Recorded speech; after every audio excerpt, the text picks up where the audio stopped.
최근 한국 무기와 관련해 충격적인 소식이 들려왔습니다. 저 멀리 남중국해로부터 전해진 내용인데요. 다름 아닌 한국의 포항급 초계함이 중국 영해를 침범하는 도발을 감행했고, 중국이 이에 대응하기 위해 해군은 물론 공군 전력까지 파견했다는 것입니다. 이 소식에 많은 사람들이 깜짝 놀랐는데요. 중국이라면 모를까, 어지간해서는 평화로운 해결책을 강구하는 한국이 함부로 국경을 넘는 일을 벌였을 리 만무하기 때문입니다. 그러나 중국이 확인한 초계함의 모습은 틀림없는 포항급이었고 즉각적으로 발작하는 모습을 보였습니다. 그런데 한국 입장에서는 다소 어리둥절한 상황이었습니다. 왜냐하면 한국도 그 먼 곳까지 해군 병력을 파병하지는 않았기 때문입니다. 그렇다면 이게 대체 무슨 일이었을까요?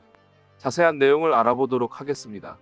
결론부터 말하자면 이번 사태는 필리핀이 중국을 상대로 벌인 것이었습니다. 중국 영해를 넘어간 포항급 초계함은 과거 한국이 필리핀에게 공여해줬던 것이었죠.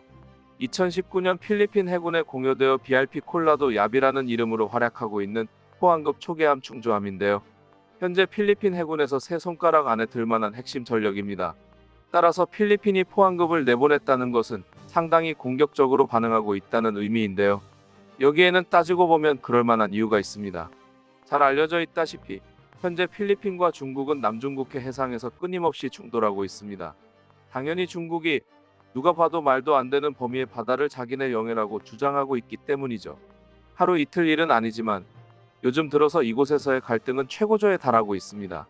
지난 9월에는 중국이 이곳에 차단망을 설치해 필리핀이 이를 직접 해체했으며, 지난 10월 10일에는 인근 해역에 진입한 필리핀 해군 함정을 중국 해경이 퇴거 조치하기도 했습니다.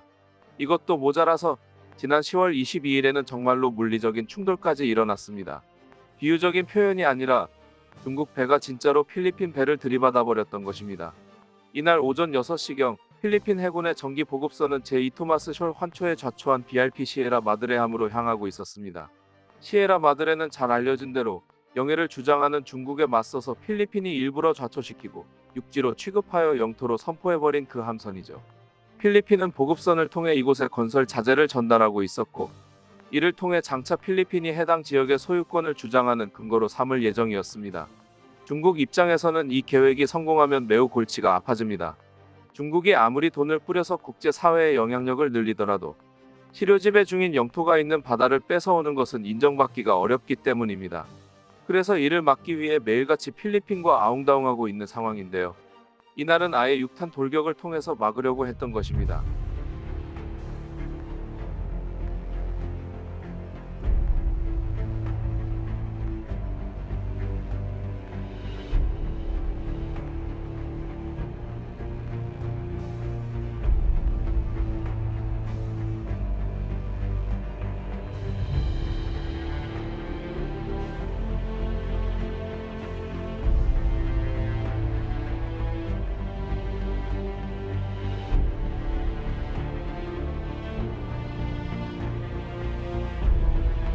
필리핀 해경이 해당 보급선을 호위하고 있었지만 중국 해경 역시 선박을 보내 대치하던 상황이었는데요.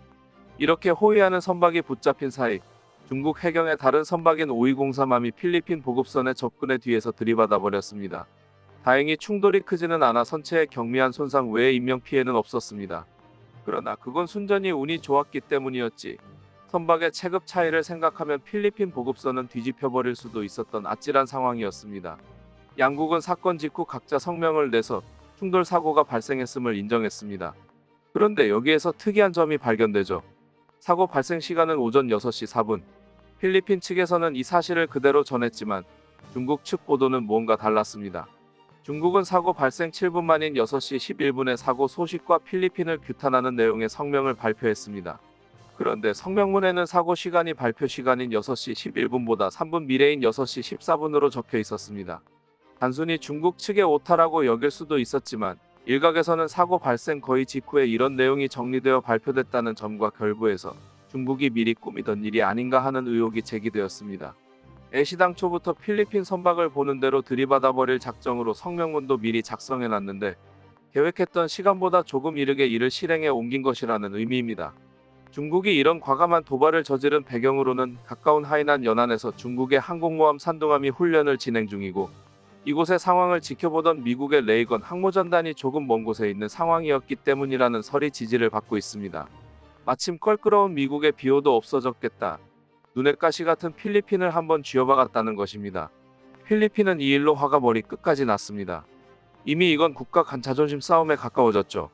중국이 자기들을 얼마나 밑으로 봤으면 선원들의 안전을 보장할 수 없는 충가까지 감행했나 싶었을 것입니다. 중국은 그 와중에도 자기들이 한 일을 불법 건축 자재 운송의 합법적인 차단이라고 표현하고 있었습니다. 이에 필리핀은 강력한 항의를 통해 입장을 보여줘야겠다고 생각하게 됩니다. 그리고 여기서 꺼낸 것이 바로 포항급 초계함 콜라드 얍이었던 것입니다. 충각 사건까지만 해도 양국은 해경 수준에서 충돌하고 있었습니다. 하지만 분노한 필리핀은 여기서 해군 전력을 먼저 전개해버렸습니다. 포항급 초계함을 보내서 중국이 주장하는 영해의 안까지 깊숙하게 들어갔다가 나온 것입니다. 앞서 언급했듯 콜라드 얍은 필리핀 해군 전력 중에서도 손에 꼽는 화력을 갖춘 것으로 평가받고 있습니다. 어설프게 약한 전력을 보내지 않고 정말로 맞서 싸워도 지지 않을 만한 전력을 내보내 맞도발도 화끈하게 하기로 한 것입니다. 필리핀이 어지간히도 화가 났다는 것을 알 수 있는 지점입니다. 중국도 필리핀이 갑자기 세게 나오자 꽤나 당황했습니다. 중국도 이제 해경이 아닌 해군이 나서서 반응하기 시작했는데요.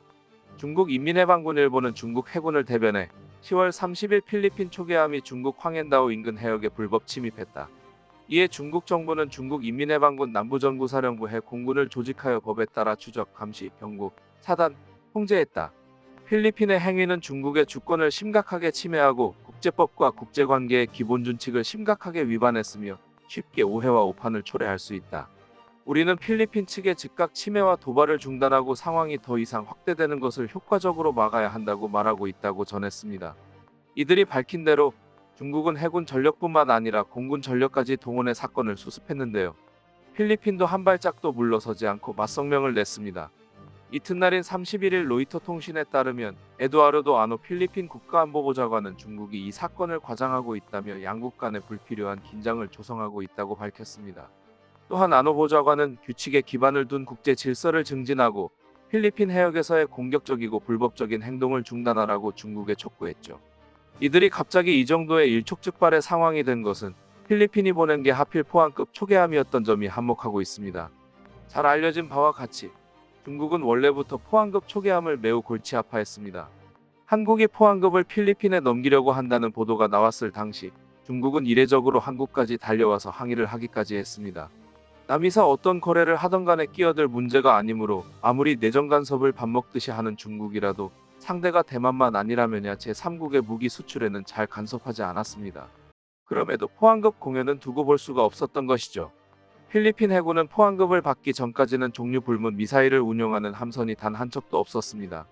필리핀 외의 다른 동남아 국가들도 상황은 별반 다를 게 없었고, 그래서 동남아시아의 바다는 그 중요성이 무색하게도 중국이 쉽게 넘볼 수 있을 만큼 만만한 곳이었습니다. 중국은 해경 수준의 전력으로도 이 해역을 쉽게 휘어잡을 수 있을 것으로 여겼고, 실제로 한동안은 그랬습니다. 하지만 어느 한 나라라도 미사일 전력을 운용하게 된다면 이야기가 달라집니다. 기본적인 대한미사일만 탑재하게 되더라도 이에 대한 완벽한 대비를 장담할 수 없는 중국 해군은 최소 대함 공격 능력을 갖춘 공군력을 동원하지 않으면 이곳으로는 진출할 수가 없어집니다. 대공미사일까지 운용하게 된다면 더더욱 곤란해집니다. 포항급 초계함은 대한미사일을 운용하는데 중국은 필리핀을 해경 선박만으로도 충분히 구워 삶을 수 있다고 여기고 있던 터라 갑자기 포항급이 나타나는 상황이 반가울 턱이 없었습니다. 그래서 공여 주체인 한국을 걸고 넘어지기까지 했던 것입니다.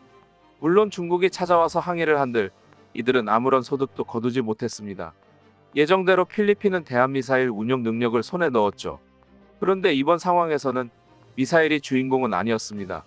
현재 중국과 필리핀의 마찰은 매번 초근거리에서 이루어지고 있습니다. 그러다 보니 백길이 직접적으로 부딪히기까지 하는 것이죠. 이런 상황에서는 미사일을 사용할 수가 없습니다. 미사일 운용의 안전거리는 약 500m. 너무 가까이에서는 미사일을 쐈다가 되려 피해를 입을 수도 있다는 의미입니다. 이런 경우 전투함이 동원할 수 있는 전투수단은 한정되어 있습니다. 한포 아니면 선원들의 개인화기 정도죠. 여기서 포항급의 무서운 점이 또 하나 드러납니다. 중국 해경 선박의 무장은 해경이니만큼 많아봐야 한포 한 분 정도입니다. 해경이 아니라 해군 전투함이라고 해도 별 다를 것 없습니다. 중국 해군은 비교적 최근에 빠른 속도로 발전한 탓에 시대에 맞춰 미사일에 의존하는 성향이 높고 그 반대 극부로 함포 전력이 빈약합니다. 해군 함정조차도 기껏해야 한 두 문의 함포만 갖추고 다니며 대부분의 전투는 미사일을 이용해 해결하기 때문입니다. 그런데 거기서 등장하는 함포만 4문짜리 초계함인 포항급. 어차피 이들이 만날 만한 거리에서는 미사일 발사를 할 수가 없습니다.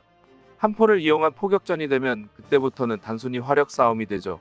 더욱이 포항급의 속도는 상당히 빠른 편입니다. 전문가들은 포항급이 함포 1문짜리 중국 전투함이랑 근거리 전투로 붙는다면 수분 내로 상대 선박을 무력화시킬 수 있다고 말합니다. 골치가 아파진 중국은 이런 상황에 기시감이 있습니다. 어디선가 한국이 판매한 한국 무기가 자기들 계획 앞에 등장해서 회방을 놓는 것 말입니다. 인도에 판매한 K9 등의 사례만 봐도 중국은 여러 차례 한국 무기의 발목을 잡혔는데요. 이번 사태 역시 포항급 공여 당시부터 어쩌면 예정되어 있던 상황이었을지 모릅니다. 과연 한국 무기가 전면에 등판한 상황에서 필리핀과 중국의 분쟁은 어떻게 진행될까요? 관심을 가지고 지켜봐야 할 것입니다. 끝까지 시청해주셔서 감사합니다. 도움이 되셨다면 좋아요를, 다른 이야기도 궁금하시면 구독을 눌러주세요.